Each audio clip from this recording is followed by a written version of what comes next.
The news hit Ottawa hard. U.S. ambassador threatens auto tariffs if Canada scraps F-35 deal. The message was clear. Canada's economic stability was now tied to a single military contract. Prime Minister Mark Carney's government had been rethinking its commitment to the F-35 fighter jet program, a move Washington saw as betrayal. U.S. Ambassador Pete Hoekstra delivered his ultimatum at a high-profile business luncheon, ensuring the threat would reverberate through Canada's economy. The auto sector, Ontario's economic engine, was now a bargaining chip. The threat turned a complex procurement review into a national crisis. For years, Canada had invested in the F-35, hoping for a cutting-edge fighter and a secure alliance. But ballooning costs and doubts about the jet's suitability led Ottawa to reconsider. The Carney government, elected on promises of fiscal prudence and independence, launched a full review of its options. Now, the question was bigger than jets.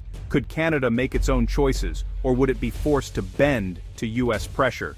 The relationship between two close allies was suddenly in turmoil. The future of Canadian industry and national autonomy hung in the balance. The F-35 debate was no longer just about defense, it was a test of sovereignty. Canadians everywhere were forced to consider the true cost of their country's most important alliance. The stakes had never been higher. Ambassador Hoekstra's threat was blunt by the F-35, or risk a trade war. By linking military procurement to free trade, he targeted Canada's economic heart, the auto sector. The move was designed to pressure the Carney government from both Washington and within Canada. Industry leaders and workers now faced a stark choice: economic security or national independence.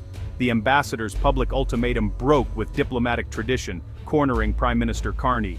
Backing down would look like surrender. Resisting could trigger devastating tariffs. The debate was no longer about fighter jets, but about the nature of the Canada-US relationship. The Prime Minister's office condemned the comments, insisting Canada's decisions would be based on its own interests. Yet, behind closed doors, anxiety grew. Even the threat of tariffs rattled markets and politics alike. Hoekstra had reframed the issue. This was now a high-stakes test of sovereignty. The question was clear: would Canada yield to pressure or stand its ground? The world was watching. Canada joined the F-35 program decades ago, investing heavily in hopes of securing a next-generation fighter. The F-35 promised stealth, advanced sensors, and seamless cooperation with the U.S. But reality fell short. Costs soared, delays mounted, and doubts grew about the jet's fit for Canada's needs. The Carney government questioned the open-ended financial commitment and launched a comprehensive review. Critics raised concerns about the F-35's single engine for Arctic missions and its reliance on U.S.-controlled maintenance systems. Could Canada truly operate its jets independently, or would it need U.S. permission? These issues, cost, suitability, and sovereignty, drove Ottawa to consider alternatives. The F-35 was no longer the only option. The government's hesitation wasn't anti-American, it was a pragmatic response to changing realities. The real question: was the F-35 still right for Canada? As the doubts about the F-35 grew, Sweden's Saab Group offered a compelling alternative. The Gripen E Saab's proposal promised not just jets, but a partnership, final assembly in Canada, by Canadian workers. Unlike the F-35, the Gripen came with full technology transfer, giving Canada control over its own fleet. Canadian engineers could maintain, upgrade, and deploy the jets independently. The Gripen deal meant jobs, innovation, and true operational sovereignty. Saab committed to creating thousands of high-tech jobs across the country and establishing a new aerospace research center. The Gripen's lower costs and robust design made it well-suited for Canada's harsh conditions. It could operate from short, makeshift runways, ideal for the north. The Swedish offer was more than a jet. It was a vision for Canadian industry and independence. For Ottawa, the Gripen was becoming hard to ignore. The choice was no longer just technical, it was strategic. The F-35, despite its price tag, has struggled with reliability. Its mission readiness rate lags far below targets, leaving many jets grounded. For Canada, a small fleet means every jet counts. Downtime is a major risk. The F-35's maintenance and operations depend on U.S.-controlled networks, giving Washington potential veto power over Canadian missions. This undermines operational independence. The costs are staggering, not just to buy, but to fly and maintain. The stealth coating is expensive and delicate, especially in Canadian winters.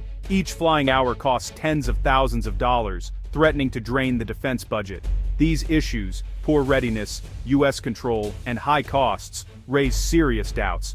The F-35's promise comes with hidden risks, dependence, unreliability, and financial strain. For Canada, these aren't minor glitches, they're deal breakers. The debate was shifting. Was the F-35 truly in Canada's interest? Denmark's F-35 story is a cautionary tale for Canada. The jet struggled in cold weather, requiring costly heated hangars. Danish crews faced delays, relying on US permission to maintain their own aircraft.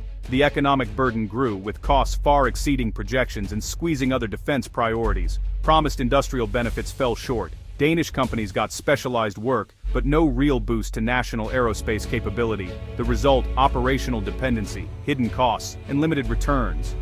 Denmark's experience warns Canada, F-35 promises can come with sovereignty and budgetary trade-offs. The lesson is clear. Look before you leap. The F-35 debate is about more than jets. It's about sovereignty. The US model offers deep integration, but at the cost of autonomy. Canada's Air Force would operate as an extension of the US military, with Washington holding the keys to critical systems. Deploying jets for independent missions could become impossible without US approval. The F-35 is designed to bind allies to the American defense ecosystem. For Canada, that means less control over its own military. In contrast, the Gripen offers full technology transfer and true operational independence. Canadian engineers could adapt the jets for unique needs, from Arctic patrols to peacekeeping. The choice is stark, deeper US integration or sovereign control. Ambassador Hoekstra's threat made the stakes explicit. This isn't just about buying a plane, it's about defining Canada's future. Is sovereignty a principle, or a price to pay for protection? The Gripen deal is more than a military contract, it's an economic strategy. Saab's Made in Canada plan would create a new aerospace hub, with final assembly and thousands of high-skilled jobs nationwide. The benefits would reach every region, from electronics in BC to composites in Quebec.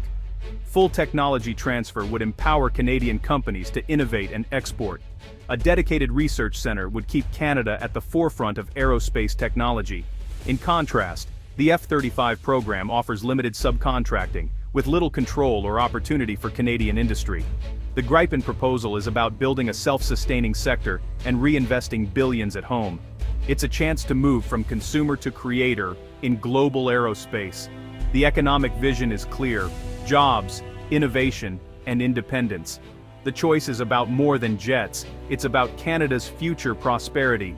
Ambassador Hoekstra's ultimatum forced Canada to confront a defining choice: alliance or independence. The F-35 means deeper integration, but also dependency and vulnerability to foreign pressure. The Gripen offers autonomy, industrial growth, and control over national defense. Accepting the F-35 sit-down prime, aber auge under brr-35, and de ver under threat would set a dangerous precedent: Canada's sovereignty, up for negotiation. The US alliance is vital, but it must be based on respect, not coercion. Choosing the Gripen would declare Canada's right to decide its own future. It would mean investing in Canadian workers, technology, and true sovereignty. The risks are real, but so is the opportunity to define our destiny. This is a test of national character. Are we a client state or an independent nation? The decision will echo for generations, shaping our economy, foreign policy, and identity. The world is watching. Will Canada stand its ground or bow to pressure?